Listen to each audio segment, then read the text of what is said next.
Hello everyone, myself Dr. N. Gopinath, Assistant Professor from the Department of Computational Intelligence, SRM Institute of Science and Technology, Katangalatu campus.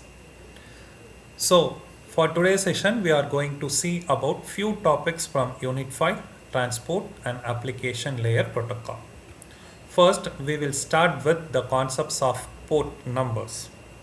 In computer networking, a port number is a 16-bit numerical value that identifies a specific process or service running on a network device. Ports allow a single device identified by an IP address to manage multiple simultaneous network connections and send data to the correct application. For example, when you browse a website and download an email at the same time, port numbers ensure that your web browser and email client each receive the same IP address without mixing them up. Let us consider an example for easy understanding. Suppose you have different services running on your computer like your email, web browser, instant chat app, etc.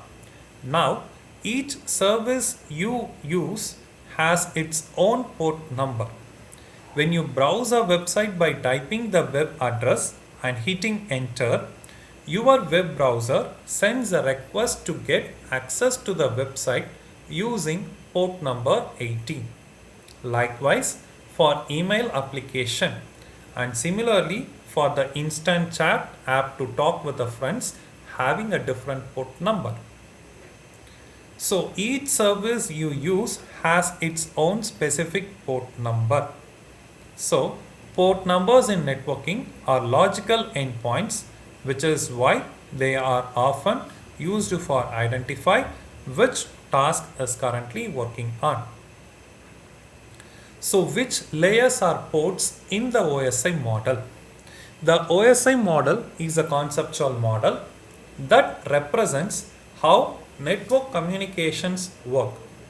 This model has 7 layers shown in the above image.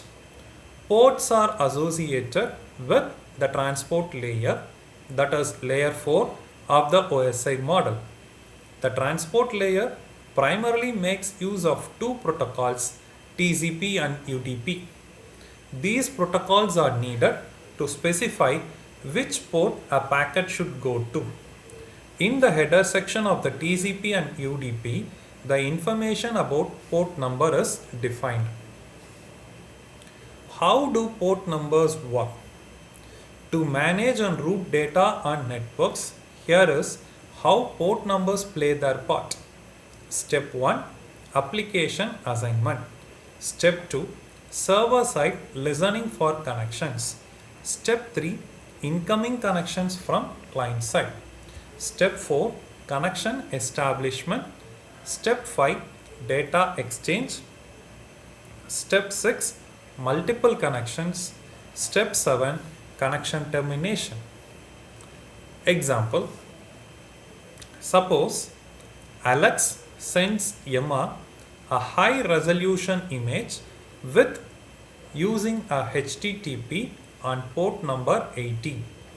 Emma's browser listens for incoming data at port 80, processes it and displays it. All this happened seamlessly.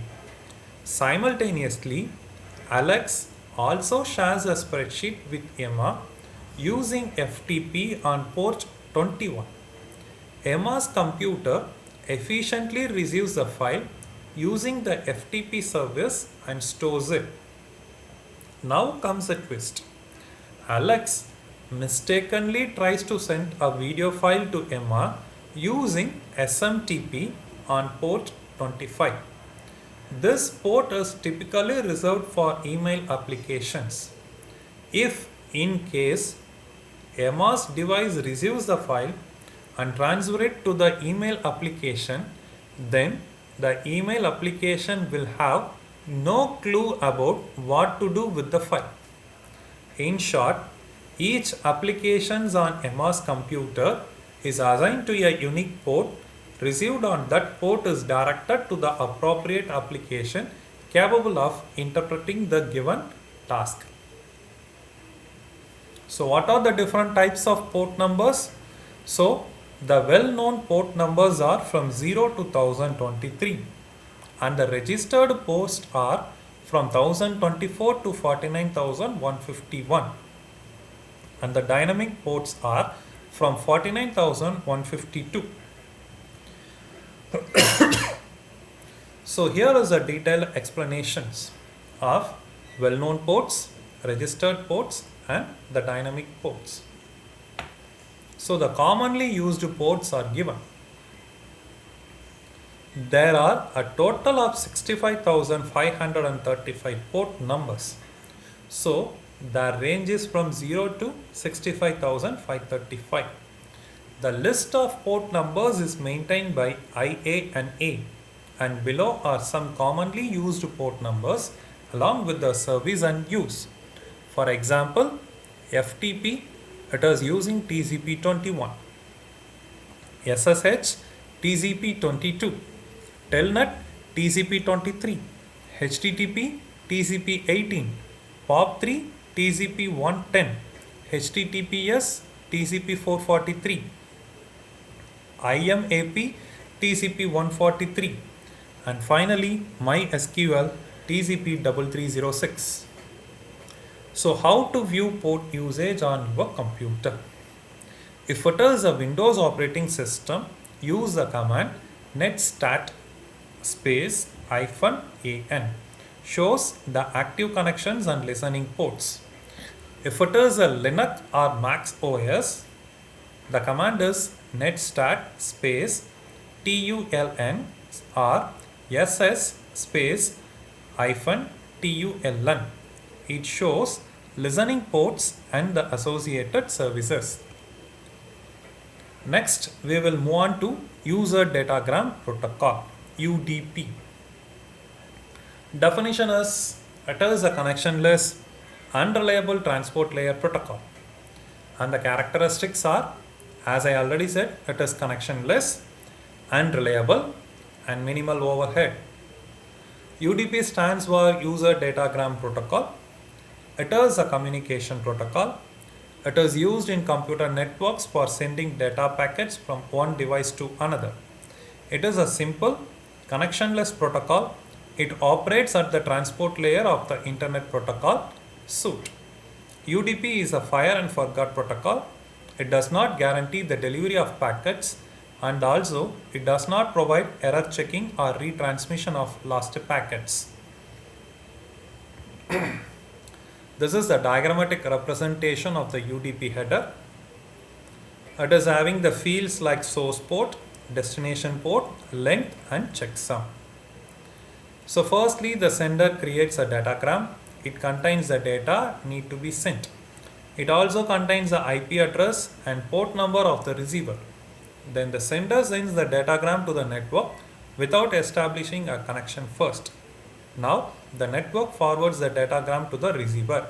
Then the receiver receives the datagram. So the features of user datagram protocols are connectionless, unreliable, simple, lightweight and low latency.